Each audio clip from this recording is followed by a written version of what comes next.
Access granted. Welcome, High Chief.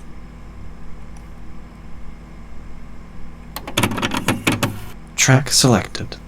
File 0578. Vank Mirren, Case Files, Number 1. Listen before proceeding. Please enter requisite passcode. Access granted. Prepare for retinal scan. Access granted. Playing track. May the hand guide you. Hi, so High Chief Vondrak told me to start recording my stuff by voice now, since stuff is apparently incomprehensible. I mean, now that I look at my notes, anything outside of my immediate memory makes, like, 0 sense. So I guess he has a point. So, just for a protocol, just in case they decide to feed my nose to some poor cadet, should probably do the spiel. Greetings, cadet, or cadets. My name is Exorcist Vank Mirren. Currently working in Sector 6 of the Glorious Cube, or as you would call it, Mid-Zone. Serving the people of the Cube under the Sovereign Exorcists, ensuring night and day that the citizens of humankind's last bastion are kept safe from the supernatural beings that scour the land that was. Good hand, what am I doing with my life? Welcome to my case files. Here you will find a repository of my various investigations, or I will, in painstaking detail my methods and execution so that you, cadet or cadets, will understand what it's like to be an exorcist in the field. Yeah, and today is Vingor 18th, 1984, post-salvation.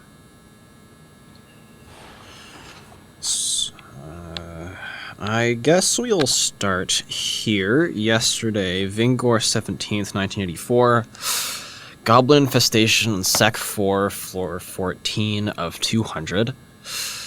Great hand, what does this say? I guess I can just go by memory. I got the call around 800 hours. They dispatched Exorcist Vimy to the place first. When he didn't report back after a few hours, they sent me in to finish the job.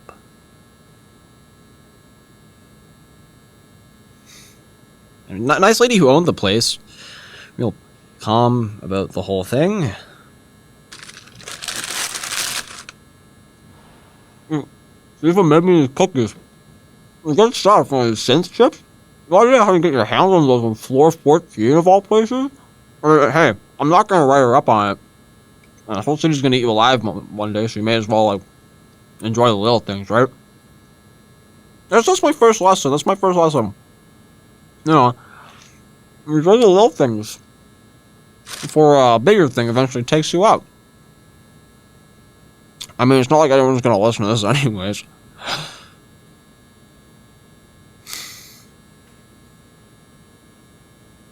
Autoscriptor pause the tape.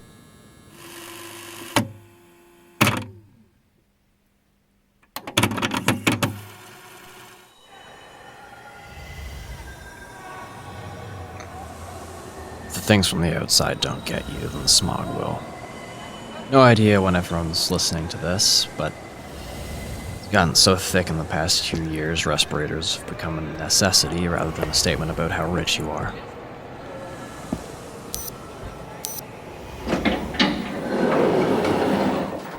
Floor 134 to floor 14. Express. Going down.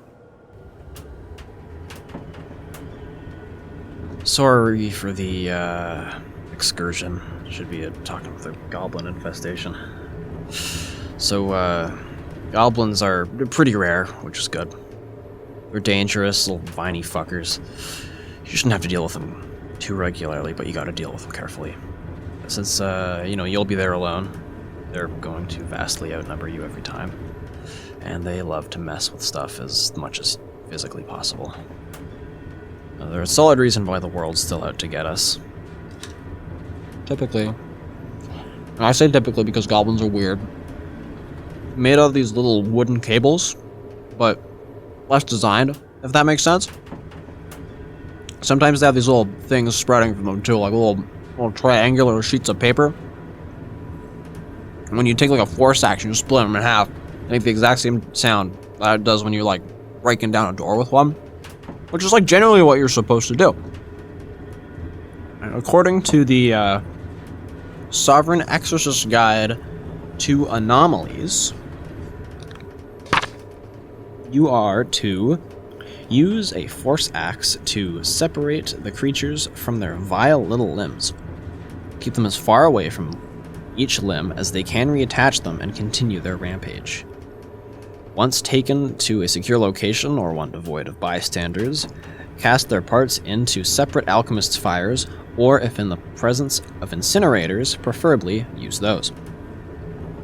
Now, what they don't tell you is how to separate those limbs, because they can and will reconstitute themselves through the bags the materials department gives you for general use. You don't use those bags, those aren't for goblin napping. Arrived. Floor 14. Disembark. Disembark. Disembark. Disembark. You usually want to grab the heavier duty body bags from the equipment sheds when you get a goblin call, for the gobs as well as whoever is unfortunate enough to encounter them first. Not much advice I can give you for the actual chopping up part, other than you'd wear face protection if you value your date that night. Then, they have claws and they will use them. You just kind of have to go for it. I would never use the alchemist's fire thing the book tells you to do.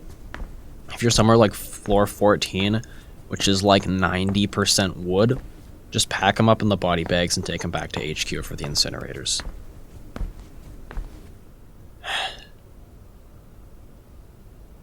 We usually have to relocate people for a month or two after the incursion, just to make sure the way the anomalies get in is safely secured through the right rituals.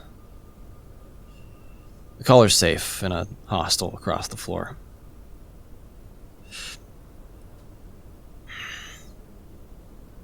No reason I'm really supposed to be here. We got the tape and all keeping everyone out. I guess that's another thing. When you have a badge and tape, no one messes with you anymore, which is nice. Doesn't stop the anomalies, though. To them, you're just another piece of meat inside a wall of a six-sided city that'll keep them out.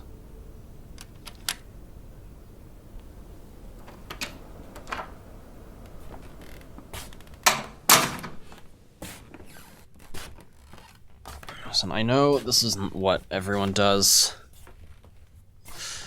but it's something I do, and I think it's important. So I'll leave this as my last little bit of advice before I close off the track. This mess of a first track. If you ever have to go in and finish someone else's job, it's yours to remember them, what they did, what they sacrificed so we can keep going. Whatever the going is. I like to set up a little monument just for whoever passed, just as the ritual's going. It's like they're making sure the whole thing goes off smoothly, you know? I was gonna, candle here, picture there, tell you how to do the whole thing, but what's the point? You're just gonna do this thing wherever you want, right? What's the point to give an instruction if you're just gonna do your own thing? Plus, a little ritual isn't gonna prep you for whatever horrors you have to deal with on the job. Just a little solace, I guess. But hey, this job's gonna eat you alive and spit you out and forget about you, so... Welcome to the Exorcists. Hope you get more out of this gig than I do.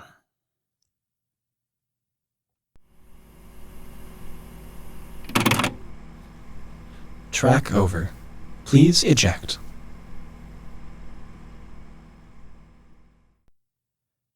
Thanks for listening to Exorcist Case Files. Vank Murin is played by Franklin Kent. Exorcist Case Files is written and edited by Franklin Kent. Thanks for listening.